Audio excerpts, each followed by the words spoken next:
আপনি কি জানেন আপনার আধার কার্ড দিয়ে কয়টি সিম কার্ড ব্যবহার করা হচ্ছে? আমার মনে হয় আপনার জানা নেই। দেখুন, আপনি অনেক জায়গায় আধার কার্ড দিয়ে থাকেন এবং সেই আধার কার্ড দিয়ে তারা যদি সিম কার্ড বের করে এবং ব্যবহার করে আপনি জানতেও পারবেন না।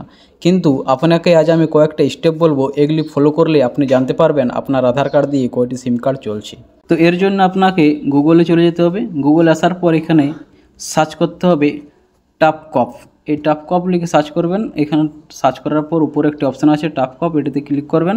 এখানে ক্লিক করার পর এরকম একটা ইন্টারফেস আসবে। এরপর একটু স্ক্রল করে নিচে যাবেন। এখানে বর্তমান যে ফোন নম্বরটি আছে সেটা এখানে দিয়ে দেবেন। আমি দিয়ে দিচ্ছি।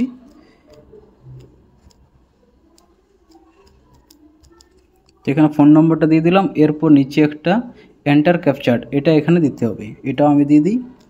তো আমি ক্যাপচারটাও দিয়ে দিলাম। এরপর ভ্যালিড ক্যাপচারে ক্লিক করতে হবে। দেখতে পাচ্ছেন আমার সাকসেস হয়ে গেছে। এরপর একটা ওটিপি আসবে, এই ওটিপিটা এই নিচে দিতে হবে। তো দেখি, তো চলে এসেছে ওটিপি। তো এই ওটিপিটা কপি করে নিলাম। কপি করার পর নিচে যে ওটিপি আছে সেই ওটিপিটাখানে দিয়ে দিতে হবে। দিয়ে দিলাম। এরপর লগ ইন করে নেবেন। লগ ইন করার পরে আপনি দেখতে পাবেন আপনার আধার কার্ড দিয়ে কয়টি সিম কার্ড বের করা হয়েছে। দেখতে পাচ্ছেন আমার এখানে 2টি সিম কার্ড বের করা হয়েছে।